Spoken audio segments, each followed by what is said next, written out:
One, two, three. Hello, this is Matthew from Love Buddy. We're in the middle of a love-a-thon right now. We're in hour 13 of our love-a-thon. I've been online every hour on the hour today since this morning. This is the 13th video for today. We're just going to keep going until we reach our goal, and our goal is 10,000 members and $10,000.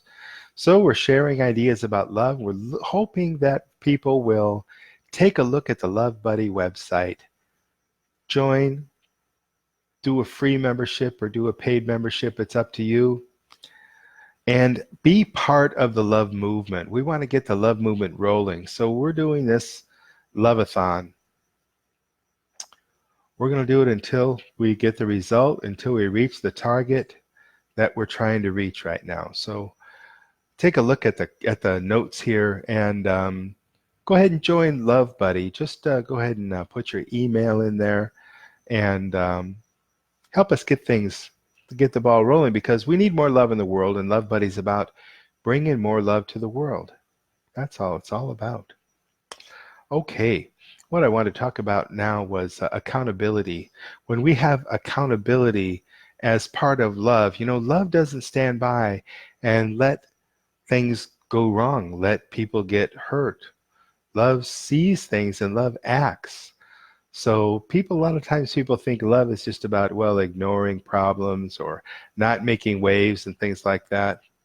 Well, certainly we don't want to have a life full of conflict. We don't want to be fighting people all the time. But when it comes to someone who's being hurt and we want to protect them, love holds accountability. Love says, wait a second, this person is going around and they're hurting these people.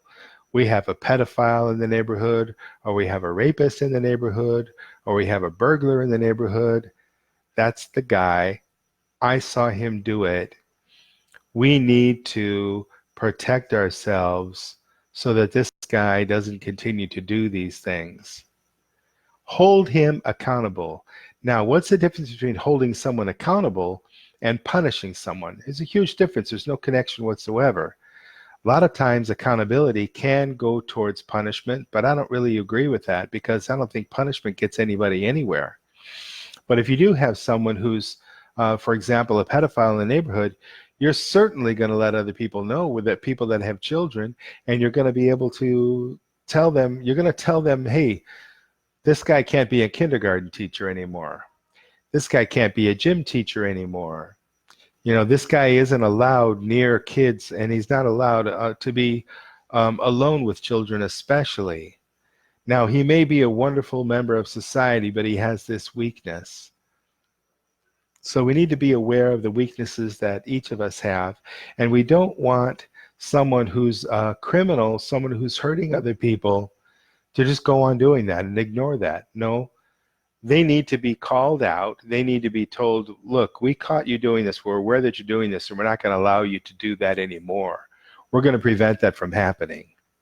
So accountability is about that.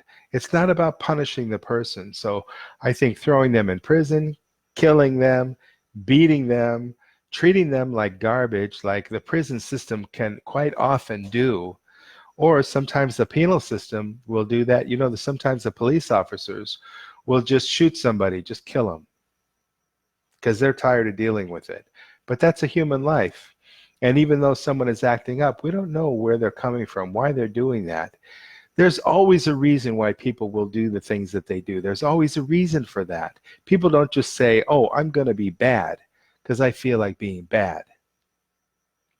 There's naughtiness. But for people to really do something that's really, really hurtful like that, they don't do that for fun. A lot of times they'll do something out of desperation. A lot of times they'll do something out of a sickness, something they can't control.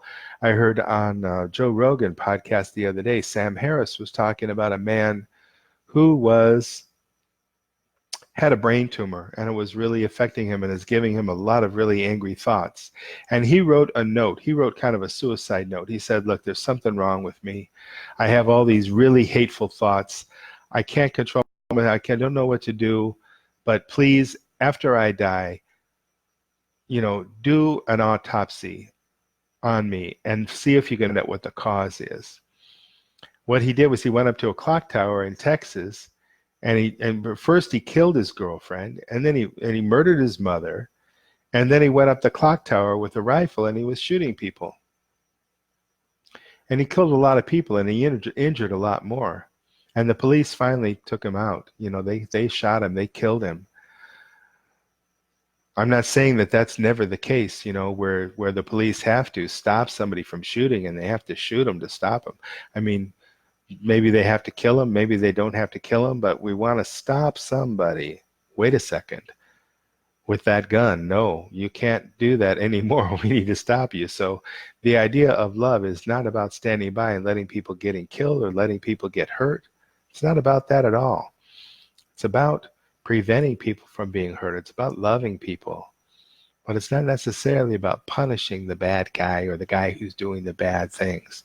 So they did kill him, and they took his body, and they saw the note, and they cut his head open, and they looked at his brain, and his brain had this huge tumor that was pressing on an area that could cause him to be violent like that. That could cause him to be to lose his sense of right and wrong, and to have all these really angry thoughts. Now, what do we say about that guy? Should that guy have been put in prison forever? Should that guy have been executed? Should that guy have been hated? What's the difference between a brain tumor and having the measles, or having multiple sclerosis or muscular dystrophy? What's the difference? These are sicknesses that we can get. Well, sometimes when we're beat by our drunk father the whole time we're young, when people grow up, they end up beating their own wife, or they end up beating their own kids. This learned behavior. So when someone does something that we consider to be really bad, really evil, and we really hate that, we're really angry, and you'll see on Facebook a lot of hostility and hate towards pedophiles. It's not like they want to be that way. It's not like they want to hurt children. There's something wrong with them. The children should be protected from them. But do you want to punish these people for that? They can't help themselves. They can't stop themselves. No. We hold them accountable, though. We say, hey, we know what you did, and we're not going to let that happen anymore. This is a kind of accountability. But we don't beat them. We don't kill them. We don't torture them. We don't hate them. We just prevent them from doing the more harm, doing the more hurt.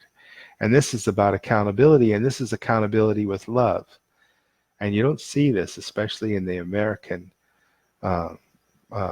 system, the penal system of prisons.